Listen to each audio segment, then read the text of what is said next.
Welcome, welcome. It's wonderful to see everybody today.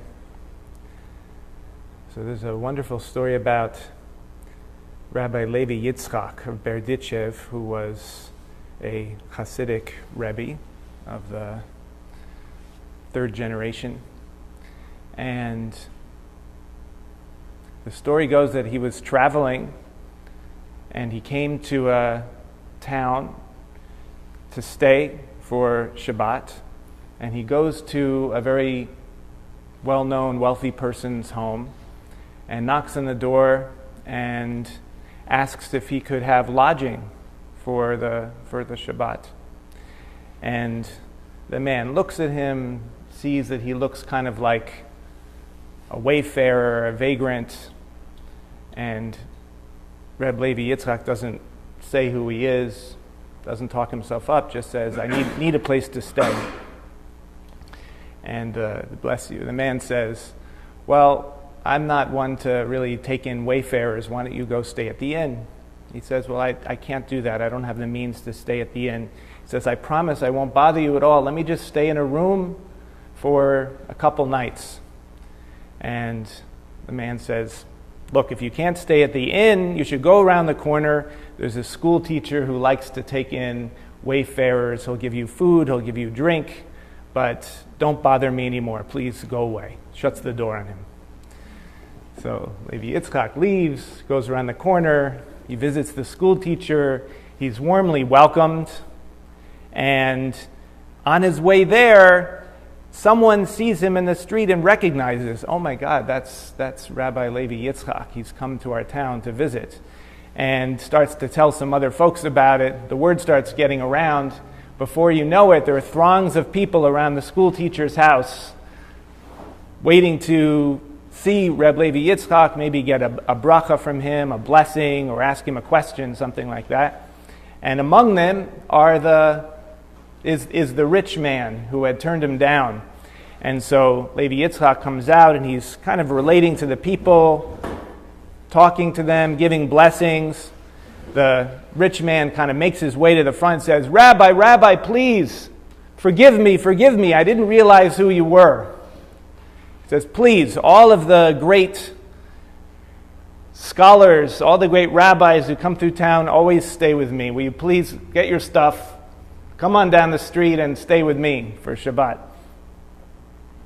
And Levi Yitzchak says, you know the story of Avraham and Lot. Yeah. So why is it that such a big deal is made about Avraham and Sarah and how hospitable they are? Just because they invited in those angels and washed their feet and gave them food, bless you, gave them food to eat, water to drink. When Lot did the same exact thing, when they came to Lot, he also invited them in. He had food baked for them and so on. Why is it made such a big deal about Avraham and Sarah? And so people are waiting for the answer. He says, in the case of Lot, the verse says that the angels, the malachim, came to Sodom. And in the case of Avraham, it says, Avraham raised his eyes and looked, and 3 people were standing over him. Bless you, bless you. Lot saw these glorious angels coming toward him, and Avraham just saw some dusty wayfarers.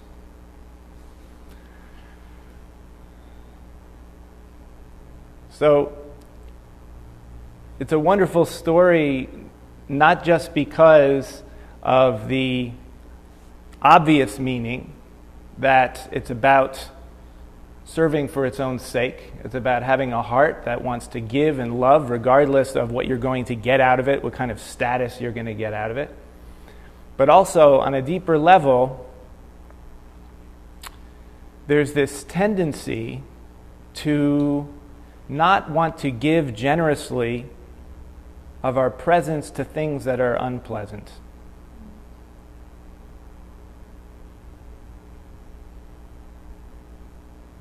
When's the last time you became annoyed at something When's the last time that you became indignant about something, disgusted by something,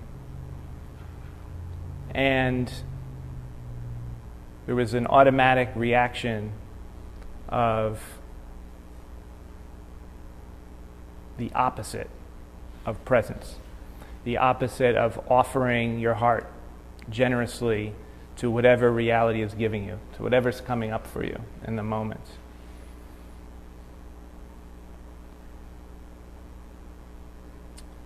There's a famous Mishnah in Pirkei Avot that says, who is the wise person? A Zehu Chacham. Who is a wise person? One who learns from every person. And we might expand that to say that it's not just every person, because we don't just get disgusted and annoyed with people, maybe mostly people, but also just situations perhaps caused by people, perhaps not caused by people. But anything that rubs us the wrong way, anything that looks like a dusty, dirty wayfarer that we don't really want in our house, versus some kind of blessing that's coming toward us, some kind of angelic being that's coming toward us. Of course, when something positive is coming, it's not hard to welcome that and give our attention to it. Although often we don't even do that, right? Because there's so many blessings that are there constantly. Like, for example, the next breath you take is like an angel giving us life. Every breath is like an angel giving us life. And yet we don't even really welcome that in so much. We tend to ignore that. So how much more so are we not welcoming when something negative comes along? So this is tremendous potential of doing a meditation practice, is that it becomes a retraining and a practicing for how to relate to our experience moment by moment. Every time something unpleasant comes along, it's like free training. The wise one is the person who learns from not just everyone, but everything, every situation, every experience. Not just because it's good to learn stuff, so why don't you maximize that, but also it's given to you freely. You didn't have to sign up for it.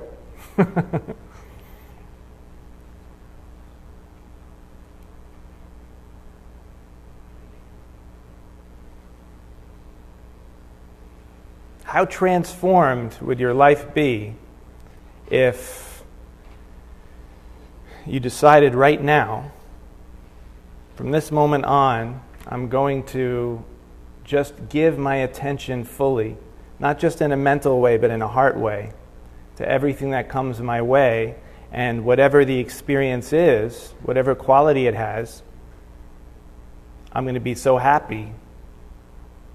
I'm going to bless the negative as well as the positive, as the Mishnah says, that we should give praise for the blessings as well as the curses. Why? Why would you give praise for the curses? We don't want curses, obviously.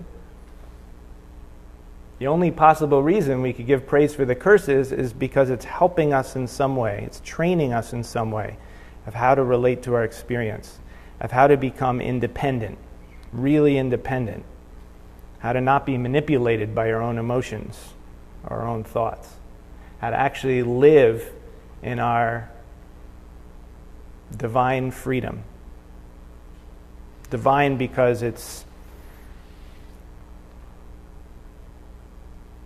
more than the simple thoughts and feelings and responses of being a human. It's really this divine capacity we have to be present, to be open to whatever comes our way.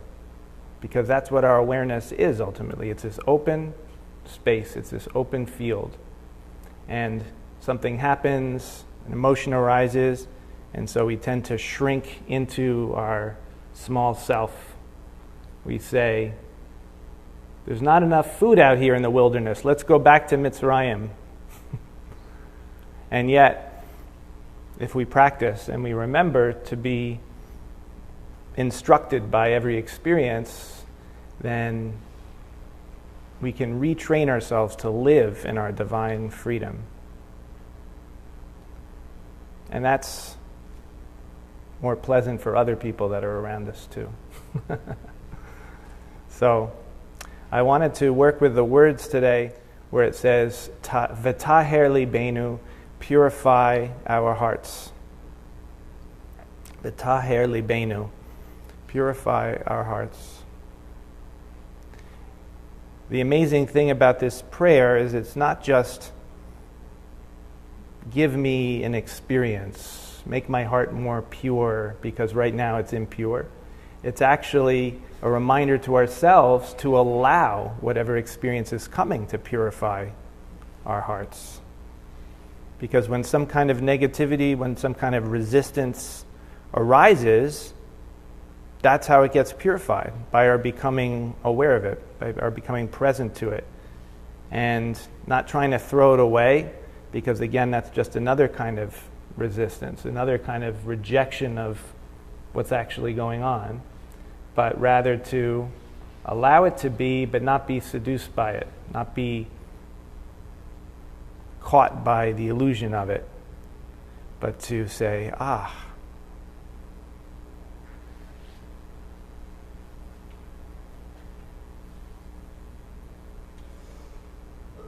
I want to open myself to allow this moment as it is to do the work of Taher Libenu, purify my heart. It's coming to me for free all day long. So let's use it instead of allowing it to merely reinforce our own limited view of the universe. Another wonderful teaching of Rabbi Levi Yitzchak is he said, every day there's a new light that's available. This isn't just theoretical, this is because every day we're having a different experience. So there's an opportunity to grow spiritually in the sense that every experience we have either reinforces our patterns, reinforces the way we were yesterday, or we take the opportunity to move beyond it, to expand beyond it. And that's why the Baal Tshuva, the person who returns, who's done many, many bad things, stands in a higher place than the tzaddik. Because the tzaddik is in this particular teaching, in the way that he's framing it in this one, he says the tzaddik is the person who says, I'm okay, I'm good. And the Baal Tshuva is the one who says, no, there's always room for expanding more. The divine is calling me into a higher place every day. V'taher libenu. So this chant uses taher twice and then libenu, like this. V'taher, taher libenu,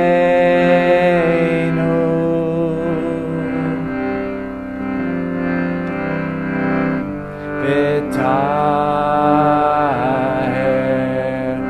v'taber libenu,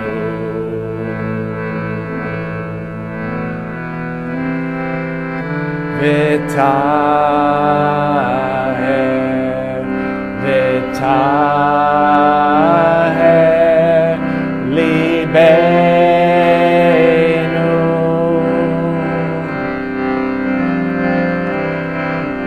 v'taher, v'taher libenu,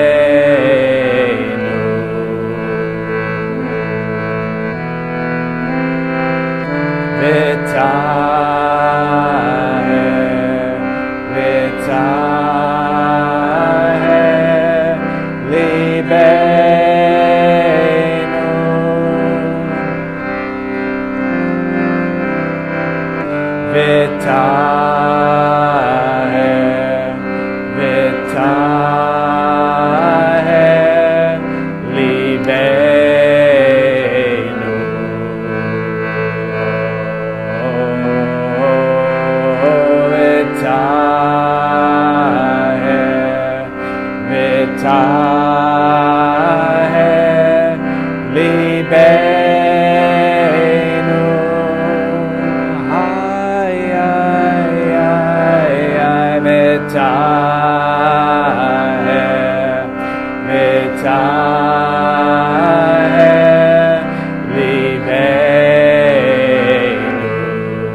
Purify our hearts to approach this moment, to approach whatever experience arises with an openness, a willingness to give fully.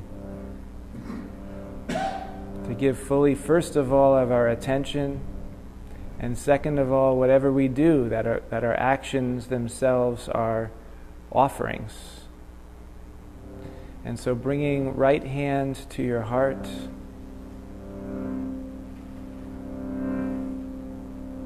offering awareness as a gift with the word lecha. Lecha means for you, lecha. So deep breath in. Lecha.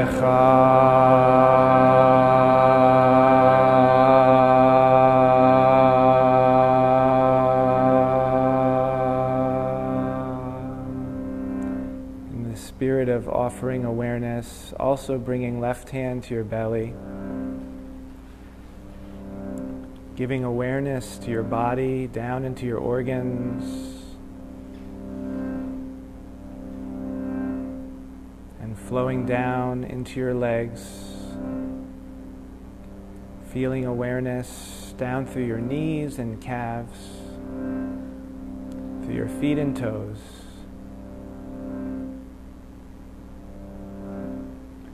And shining awareness upwards into your heart and lungs, into your upper back, to your neck and shoulders, releasing excess tension, but having just enough energy in your muscles to be awake and to sit. Flowing awareness down through your arms, down to your hands and fingers.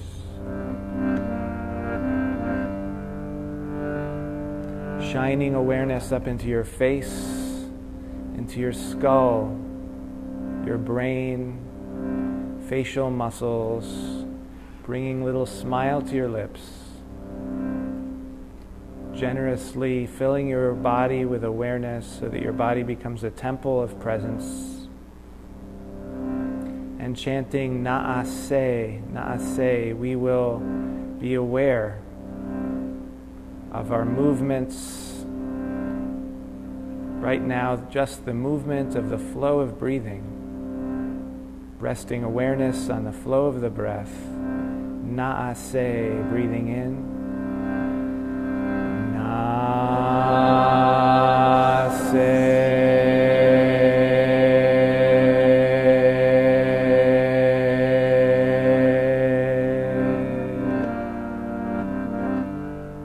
And bringing your right hand to touch your fingers lightly to your forehead, left hand still on your belly. And being aware that the awareness that fills your body,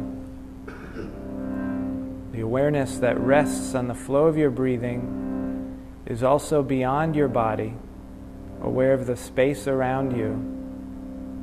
In fact, everything happening around you, the sounds, the sense of the space, the light, is all living now inside this open field of awareness without boundary, without border, without shape. And you are this field of awareness. V'nishma, we are awareness. Breathing in.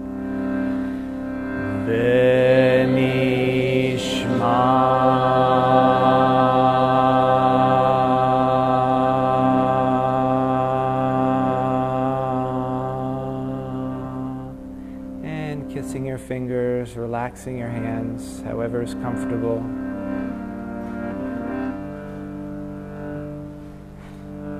Atahu, you are the divine. Atahu, now is it. Now is it. Generous offering of awareness, filling body with awareness, open space of awareness. Atahu. Atahu.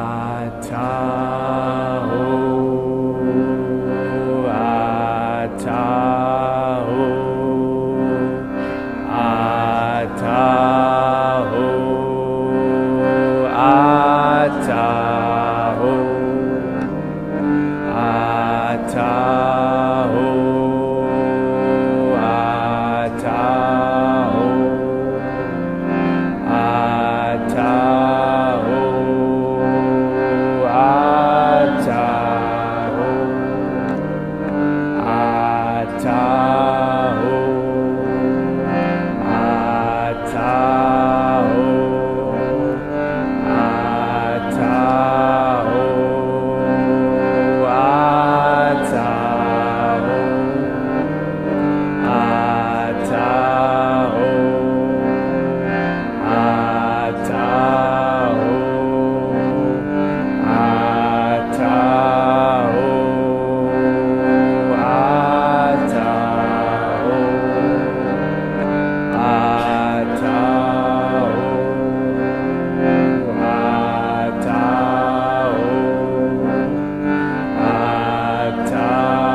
just allowing your mind to continue to vibrate with Atahu.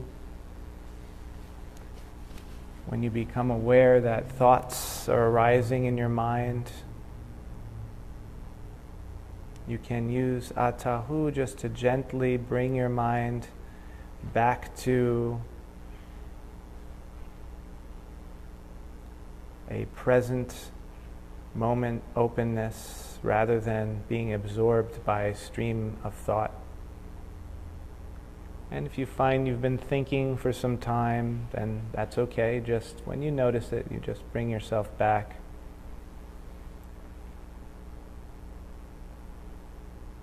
Generously giving of your awareness as a gift, as an offering to whatever happens to be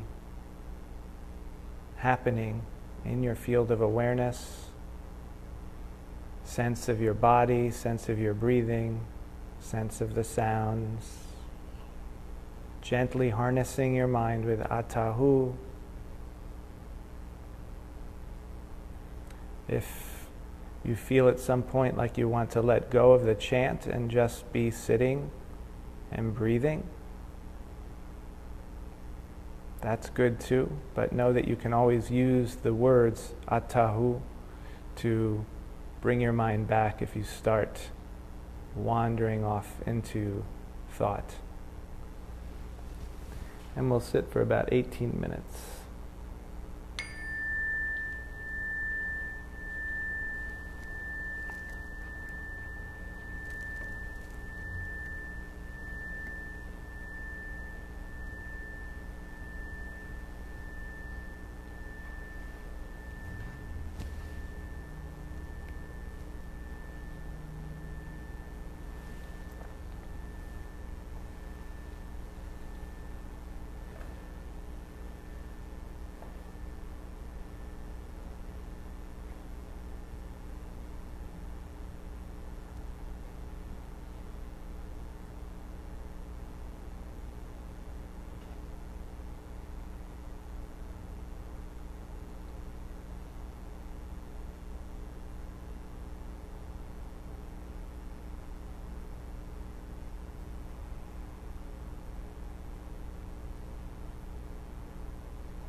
And closing with the three portals, bringing right hand to your heart. Once again, bringing yourself back to this kavanah of offering your awareness as a gift, offering awareness generously with lecha, breathing in. Lecha.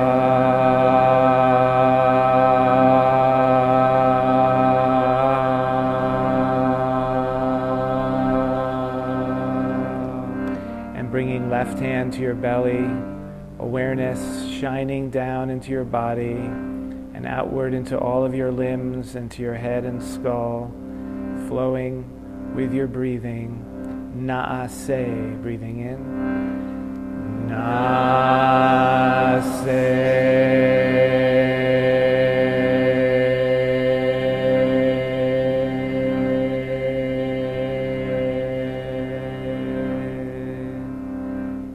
Bringing right hand to touch your fingers lightly to your forehead, aware of the open space of awareness both within and beyond your body. V'nishma, breathing in.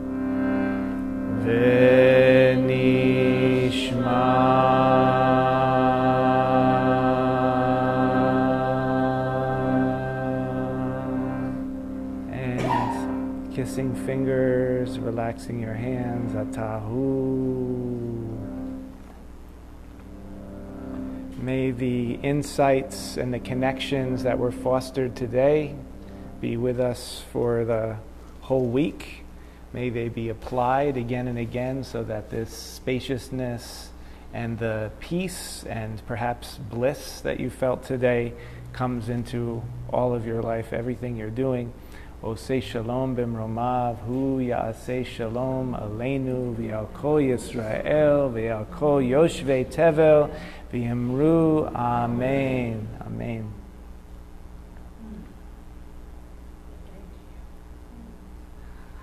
And I want to leave you with a little hint from the Parsha this week that, be well, that gives another nice clue about how to do what we were talking about. It's talking about the construction of the menorah. and it says something very strange. It says that when you light the lights of the menorah, that they should shine el mul penei ha-menorah, toward the face of the menorah. It's a strange image because we know that light just goes out. How do you face the light how do you make the light shine to the face of the menorah? So the hint here, to my reading anyway, is that light is a metaphor for awareness. That comes up again and again in the tradition. In many different layers of the writings, light is a metaphor for presence. And so to shine the light towards the physical structure that's the source of the light is to shine the light into your body, just like we were doing today with Naaseh, bringing light into the body. And when you do that, of course, intentionally, the more you do that moment by moment, the more you can also then have a wide view on your own emotions that are coming up, because you feel the emotions as opposed to being simply captured by them. You can become aware of them. And normally, our light, meaning our awareness, is just focused outward, just seeing what's going on around us, and then whatever our agenda is, navigating how we have to go. But if we are intentionally also shining the light inward into our bodies, then really that's how you transcend your body. That's how you go beyond simply being this consciousness in your body looking out to being the whole space and feeling the whole situation as a whole. And then new possibilities open up. So I wish you a wonderful week. Be well. Shavua Tov, Shavua Tov.